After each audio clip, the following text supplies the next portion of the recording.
Okay, so adsorption from solution phase. This is the topic from where we have to start our discussion today. And yeah, solids can adsorb solutes. देखिए इस topic में हम लोग पढ़ने क्या वाले हैं कि सॉल्यूशन फेज में, यानी you can say liquid phase में किस तरह से एडसॉर्प्शन का प्रोसेस हो रहा है. Okay, so solids can adsorb solutes from solutions as well. When a solution of acetic acid, for example, ये example दे रहे हैं कि जब एक solution acetic acid और water का, acetic acid is your CH3COOH, right? Acetic acid plus जल, यानी aqua solution ले लिया इन्होंने acetic acid का, and it is shaken with charcoal. Students, by this time you all know very well that charcoal is a very good adsorbent. Okay, a part of acid is adsorbed by charcoal and the concentration of the acid decreases in the solution. Similarly, the litmus solution when shaken with charcoal, okay, what will happen? It becomes colorless. तो पहले क्या हुआ, पहले तो आपने जब acetic acid solution के साथ चारकोल को शेक किया तो वहां पर एसिटिक एसिड का कंसंट्रेशन गिर गया. फिर आपने दूसरा ट्राई किया, सॉल्यूशन फेज में लिटमस का सॉल्यूशन ले लिया. लिटमस सॉल्यूशन मैं आपको लैब में दिखा चुका हूं, ठीक है, एसिड बेस इंडिकेटर है. उसको आप चारकोल के साथ शेक करें तो आमतौर पर लिटमस सॉल्यूशन ब्लू या फिर रेड कलर का होता है because of the presence of dye molecules. Okay, तो ये सॉल्यूशन भी कलरलेस हो जाएगा. मतलब जो कलर शेयरिंग पार्टिकल्स थे, कलर शेयरिंग मॉलिक्यूल्स थे, वो एब्जॉर्ब हो जाएंगे. कहां पर एब्जॉर्ब हो जाएंगे? चारकोल की सरफेस पे. Okay, the precipitate of MgO2, MgO twice, magnesium hydroxide,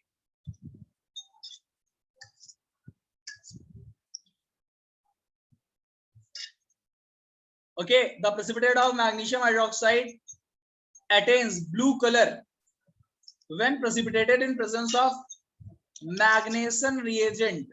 Okay, the color is due to the adsorption of magnesium. magnesium reagent क्या है? This is your job. Search करिए, कमेंट सेक्शन में बताइएगा, या फिर कल की क्लास में अगर मुझे याद आया तो मैं पूछूंगा. अगर ना पता चले तो please call me and ask. Okay, और कमेंट सेक्शन में पूछ लीजिएगा, बट या मैसेज करके ग्रुप में पूछ लीजिएगा. आप लोग तो स्कूल स्टूडेंट्स हैं, हर तरीके से फ्री हैं.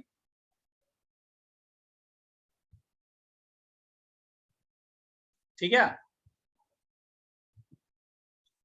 The following observations have been made in case of adsorption from solution phase. क्या ऑब्जर्वेशंस की गई हैं? देखिए, the extent of adsorption decreases with an increase in temperature.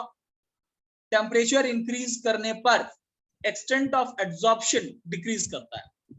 ये बात आप लोग पीछे भी देख चुके हैं कि हाई टेम्परेचर पे फिजिजॉर्प्शन कम होता है.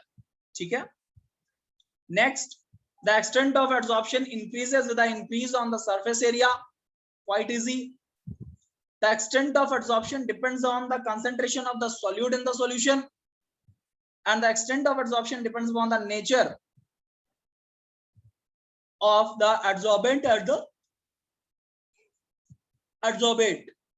Okay, adsorbate वो होता है जिसका adsorption हो रहा है, adsorbent वो होता है जो adsorb कर रहा है. Okay,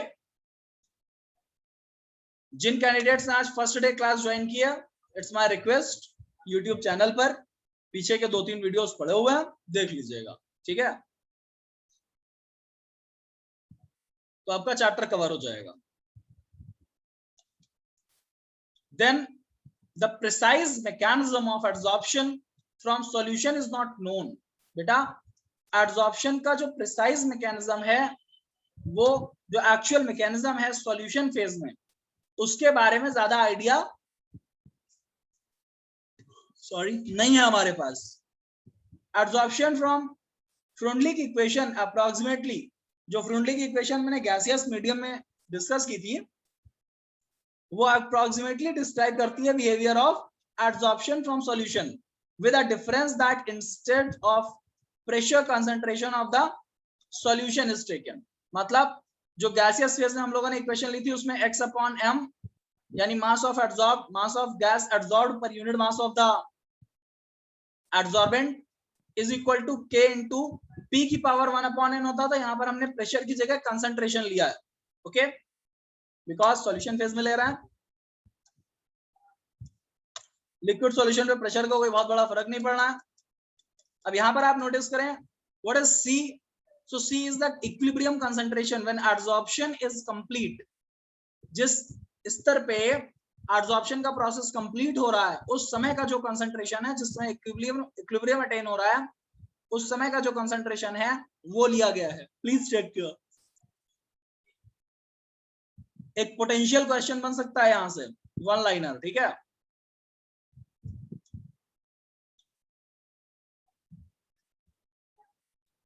log x upon m, इसमें इसी इक्वेशन में आप दोनों तरफ log ले लीजिए, so it will become log x by m is equal to log k plus 1 by n log c।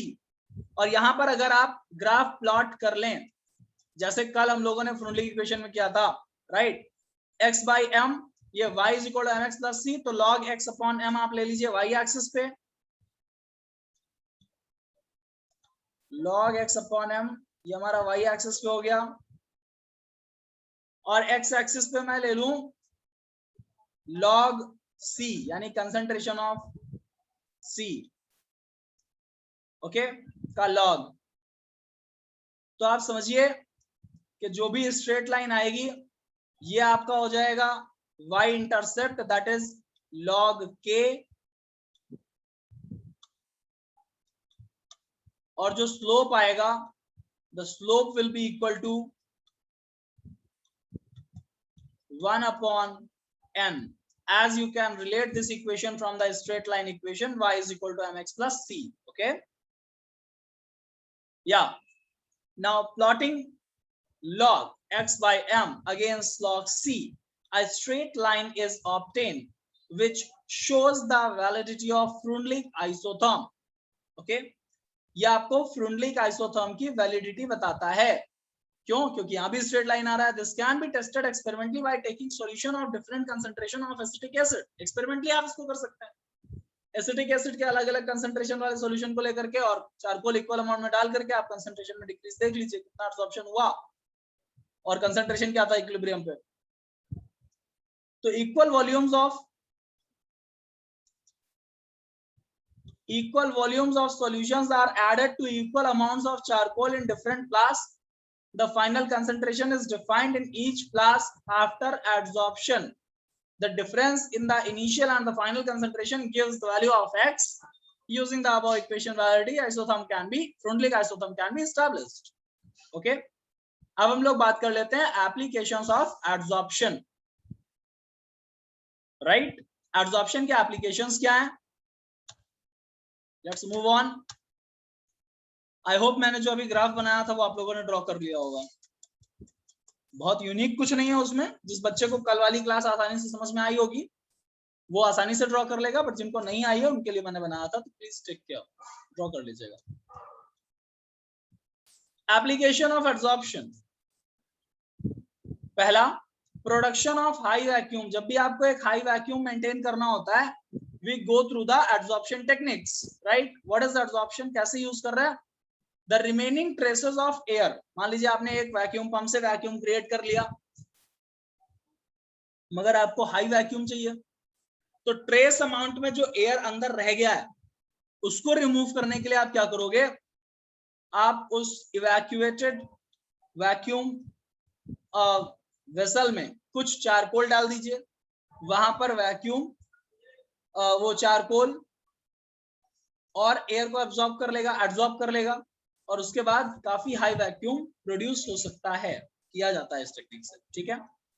दूसरा गैस मास्क। स्टूडेंट्स मैं आपको बता दूं सेकेंड वर्ल्ड वॉर जब हुआ है 1939 से 1943 तक, राइट, तो सेकेंड वर्ल्ड वॉर के टाइम पर गैस अटैक बहुत पॉपुलर थे।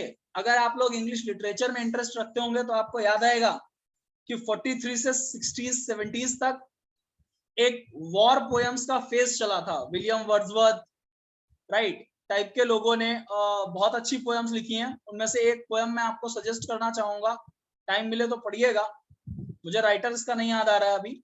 डल्से एट डेकोरम एस्ट प्रो पोर्टिया मोराए, डल्से एट डेकोरम एस्ट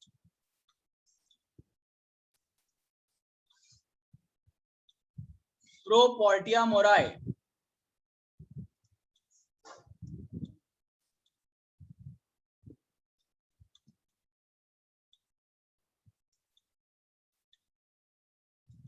बेटा ये एक लैटिन फ्रेज है जिसका मतलब होता है it is sweet and pleasing to die for one's country.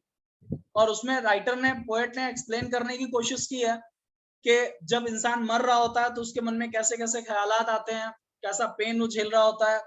Right वो सोल्जर जिनको गैस अटैक किया गया, तो उस स्टोरी में क्लोरीन गैस का अटैक किया गया था। राइट तो वो बोलते हैं कि ग्रीन सी में हमने डूबते हुए लोगों को देखा, तो ये ग्रीन कलर की गैस होती है chlorine, you know very well. और तो उससे बचाने के लिए वहां पर सोल्जर्स के पास गैस मास्क थे। अब ये गैस मास्क क्या करते हैं, गैस मास्क, अच्छा ये तो मान लो मैंने पोएम बता दी, उसके अलावा आज इसका क्या यूज है, सेकेंड वर्ल्ड वॉर में हो गया जो होना था। तो आप छोटा नागपुर प्लेटू जो अपना छत्तीसगढ़ के पास पड़ता है, वहां पे देखें तो इंडिया में कोल रिजर्व्स हैं, काफी हैवी कोल रिजर्व्स हैं। और कोल निकालने के लिए हमको करनी पड़ती है माइनिंग। ज्योग्राफी तो आप लोग पढ़ते नहीं है, पढ़ा करिए कभी कभी, ठीक है। क्लास 6 की ज्योग्राफी में टेक्निक दी हुई है, राइट माइनिंग वाली। तो माइनिंग जब की जाती है तो बेटा वहां पर कुछ पॉइजनस गैसेस जैसे मीथेन वगैरह का कंसंट्रेशन बड़ा हाई होता है। अब ऐसी गैसेस अगर इनहेल करते हैं हम ह्यूमन लंग्स, ह्यूमन बॉडीज, तो हम, कई बार आपने सुना होगा कि माइन में इतने वर्कर फंस गए तो बेहोश हो गए, मर गए, राइट। तो ये स्थितियां आ जाती हैं मीथेन या दूसरी पॉइजनस गैसेस जो वहां पर डिपॉजिटेड है, इकट्ठा हैं, उनकी वजह से। और इससे बचने के लिए गैस मास्क बनाए गए हैं जिनको आप पहन करके जा सकते हैं आसानी से। वहां पर आगे एड्सॉर्बेंट लगा होता है, एक अच्छी क्वालिटी का एड्सॉर्बेंट जो इस तरीके की गैसेस को फटाफट एड्सॉर्ब कर लेगा और आपकी बॉडी के अंदर तक नहीं जाने देगा। Okay, so this is the second and important application of adsorption. Now let me tell you the third one, control of humidity. मान लीजिए आप किसी ऐसे एटमॉस्फेयर में हैं जहां पर आपको ह्यूमिडिटी नहीं चाहिए, किसी ऐसी एक्सपेरिमेंटल कंडीशन आपने मेंटेन कर रखी है इन विट्रो लैब के अंदर जिसमें आपको ह्यूमिडिटी से बिल्कुल दुश्मनी होनी चाहिए, वाटर वेपर्स नहीं चाहिए। ओके, तो आप सिलिका जेल या एल्यूमिनियम जेल का प्रयोग कर सकते हैं। यू नो वेरी वेल कि सिलिका जेल और एल्यूमिनियम जेल अच्छे एड्सॉर्बेंट हैं वाटर के लिए, used as adsorbent for removing moisture and controlling humidity. Okay, next, removal of coloring matter from solution। solutions के solution में coloring matter present है, कोई solution आपका colored है, आप उसको transparent करना चाहते हैं। शक्कर खाते हो, चीनी, राइट। तो चीनी जो है ये गन्ने के रस से बनती है और गन्ने के रस से तो गुड़ भी बनता है। गुड़ रेड कलर का होता है और चीनी व्हाइट कलर की होती है। वाई? ट्रांसपेरेंट होते हैं चीनी के क्रिस्टल्स। उसके पीछे रीजन ये है कि जो रॉ शुगर सॉल्यूशन होता है, भाई गुड़ बनता है गांव में, बड़ी सी कढ़ाई में नीचे आग लगा देते हैं और उसको खोया जैसे बनाया जाता है दूध से, वैसे गन्ने के रस से गुड़ बना लेते हैं। तो वहां तक तो ठीक है। अब वहां पर तो बेचारे गांव वाले एब्जॉर्प्शन नहीं कराएंगे, बट जो शुगर मिल्स होती हैं वहां पर अच्छे केमिस्ट अपॉइंटेड होते हैं, राइट, और वो एब्जॉर्प्शन करा लेते हैं कलरिंग सब्सटेंस का। कैसे करा लेते हैं? एनिमल चारकोल, जानवरों की हड्डियों का चारकोल बनाया जाता है और उस चारकोल के बेड्स बिछा दिए जाते हैं। उसके ऊपर से रॉ शुगर सॉल्यूशन, कच्चा चीनी का सॉल्यूशन, जिसकी मतलब जो बहुत ज्यादा गाढ़ा नहीं किया गया है अभी, हल्का गाढ़ा किया जाता है, उसके बाद पास करा दिया जाता है। तो ये चारकोल उन कलरिंग सब्सटेंसेस को एब्जॉर्ब कर लेता है। और आप समझें जितना सुंदर, जितना साफ शुगर क्रिस्टल आपके पास है, इसका मतलब उतना ज्यादा वो एनिमल चारकोल से ट्रीट किया गया है, ठीक है। उसके बाद फिर वो कलरलेस हो जाता है और फिर क्रिस्टलाइज कर लेता है। अगली बात मैं करूं हेट्रोजेनस कैटालिसिस की, वेरी इंपॉर्टेंट, आगे इसका हमें डिटेल डिस्कशन करना है। Absorption of reactant on the solid, देखिए हेट्रोजेनस का मतलब क्या है कि फेज अलग अलग हो, solid liquid, solid gas, liquid solid, right, gas solid या गैस लिक्विड, राइट, इस तरह से। So adsorption of reactant on the solid surface is catalyst of the catalyst increases the rate of the reaction. इसमें आप लोगों ने unsaturated alkenes जो होती थी हमारे पास, उनसे एल्केन बनाने का प्रोसेस देखा था कि हाइड्रोजन गैस को हम किस तरीके से निकल, प्लैटिनम या पैलेडियम कैटालिस्ट के प्रेजेंस में पास कराते थे। द रीजन वाज कि ये कैटालिस्ट हाइड्रोजन गैस को एब्जॉर्ब कर लेते थे, तो उससे क्या होता था, रेट ऑफ रिएक्शन इंक्रीज कर जाता था। तो ये सरफेस कैटलिस्ट हैं, ओके। There are many gaseous reactions of industrial importance involved in the solid catalyst. जैसे आप हैबर्स प्रोसेस देख लीजिए, N2 + 3H2 gives 2NH3, important reaction है, और इसमें हमने आयरन और मोलाइब्डेनम या फिर कई बार एल्यूमिनियम ऑक्साइड वगैरह यूज करते हैं, right, as solid catalyst, right. तो हमें कैटलिस्ट की जरूरत पड़ रही है, सरफेस कैटलिस्ट की। सॉलिड कैटलिस्ट का मतलब वो सरफेस कैटलिस्ट है, वो और कुछ नहीं कर रहा है वहां पे। Manufacture of ammonia using iron, अच्छा वही बात आ गई फिर तो, आयरन कैटलिस्ट, उसमें मोलाइब्डेनम भी लेते हैं, मोलाइब्डेनम कैटालिटिक प्रमोटर होता है, ठीक है, आयरन के साथ। Manufacture of sulphuric acid by contact process uses finally divided निकल, फाइनली डिवाइडेड निकल, छोटे छोटे टुकड़ों में टूटा हुआ निकल इज आल्सो नोन एज रैने निकल, प्लीज याद रखिएगा ये नाम, रैने निकल बोलते हैं उसे। For hydrogenation of oils, hydrogenation of oil, oil से फैट बनाने का प्रोसेस, ऑयल से घी बनाने का प्रोसेस, वनस्पति ऑयल से वनस्पति घी बनाने का प्रोसेस, ठीक है। These are excellent examples of heterogeneous catalysis. Another is separation of inert gas.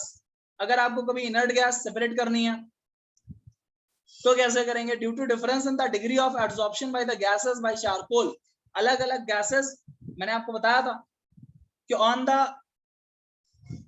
basis of temperature, critical temperature, right, हम adsorption की capacity gases की ऑब्जर्व कर सकते हैं। Easily liquefiable gases are good absorbates, right. A mixture of noble gas can be separated by absorption on a coconut charcoal at different temperatures. Coconut charcoal, जो coconut के जो जटाएं होती हैं, जो बाहर कवर होता है, उसको इनसफिशिएंट सप्लाई ऑफ ऑक्सीजन में जला करके बनाया जाता है। इन क्योरिंग डिजीजेस, कुछ बीमारियां ठीक करने में बेटा, ड्रग्स में, कीड़े मकोड़े मारने में, ठीक है, हम यूज करते हैं एब्जॉर्बेंट का। फ्रॉथ फ्लोटेशन प्रोसेस में, वेरी इंपॉर्टेंट, अगर किसी तरीके का सिलेबस आपका डिक्रीज नहीं करती है सीबीएसई, तो मैं आपको चैप्टर 6 यानी some process of extraction of elements पढ़ाऊंगा, मेटलर्जी पढ़ाऊंगा, और उसमें फ्रॉथ फ्लोटेशन प्रोसेस बड़ा इंपॉर्टेंट प्रोसेस है।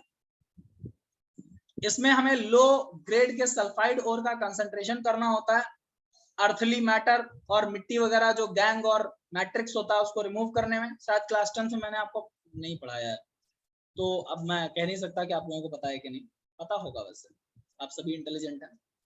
Bye this method using pine oil, वहां पर पाइन ऑयल या फ्रॉथिंग एजेंट डालते थे, राइट। तो ये भी एब्जॉर्बेंट का काम करते हैं, वो अपने साथ डस्ट पार्टिकल्स को एब्जॉर्ब कर लाते हैं। Next is absorption indicators. कुछ एब्जॉर्प्शन इंडिकेटर्स होते हैं हमारे पास, for example surfaces of certain precipitate such as silver halide have the property of absorbing some dyes like eosine, fluorescein, etc., and thereby producing a characteristic color at the end point. तो आप silver halide type के, silver halide का मतलब silver chloride, bromide वगैरह, आप iodide है ना, तो आप इनको लेकर के और इनके साथ सरफेस टाइट्रेशन यानी एब्जॉर्प्शन वाला टाइट्रेशन भी कर सकते हैं। एंड पॉइंट का टर्म आ रहा है भाई, आप लोगों ने अभी एल्कलीमेट्री और एसिडीमेट्री की है ना। रिडॉक्स टाइट्रेशन का इंट्रो मैं आपको दे चुका हूं, कराऊंगा, डोंट वरी, ठीक है। पोटेशियम परमैंगनेट और मोर सॉल्ट सॉल्यूशन के साथ कराऊंगा मैं आपको। खैर, तो let me come back. Froth flotation process हो गया। Now adsorption indicators. Adsorption indicator मैंने आपको बता दिया। Chromatographic analysis. Chromatographic analysis based on the phenomena of adsorption find a number of applications in the analytical and industrial fields. Chromatographic analysis के आधार पर, जैसे आप लोगों ने एक क्लास 10th में एक्सपेरिमेंट हुआ करता था, जब आप क्रोमेटोग्राफिक पेपर यूज करके इंक के कंपोनेंट्स को अलग अलग करते थे। खुशी, जरा जतिन गुप्ता को आप इंडिविजुअल मैसेज करके बोल दीजिएगा एज अ साइंस मॉनिटर के क्लास के लास्ट में आकर के एडमिट होने की आदत छोड़ दें, ठीक है? इनको सीधा स्टूडेंट समझ के मैं लीव कर देता हूँ। फाइन, सो ओके सर, इतनी बात आप लोगों को समझ में आ गई है। Now these questions are waiting for you all. इनको करें, प्लस सरफेस केमिस्ट्री के नोट्स मैंने आपको ग्रुप में शेयर कर दिए होंगे, नहीं किए तो हमको बता दीजिएगा, कर देंगे। और इसके अलावा बेटा, मैं जो चैप्टर आपको पढ़ाता हूँ, प्लीज अगर आप एक अच्छे स्टूडेंट बनना चाहते हैं तो आपको साथ में उस चैप्टर के NCERT question, NCERT exemplar question जरूर प्रैक्टिस कर लेने हैं, सिर्फ क्लास 12 करना चाहते हैं तो। और अगर साथ में आप जेईई या नीट की प्रिपरेशन करना चाहते हैं तो कम से कम 100 to 200 MCQ चैप्टर से आप किसी भी प्लेटफॉर्म से, या लास्ट ईयर के जेईई या नीट के क्वेश्चंस 31 ईयर से, या फिर 29 ईयर जो नीट का आता है उनसे आप कर सकते हैं, ठीक है? सो दिस इज फॉर, करते रहें साथ में, प्रैक्टिस होगी बेटा तभी फायदा मिलेगा, सिर्फ लेक्चर से कोई खास भला नहीं होना है। Okay, and yes, now let me stop this lecture for today. In another lecture we will start with the catalysis. Okay, thank you class, keep learning, stay safe, stay healthy, stay tuned, and stay regular towards your studies.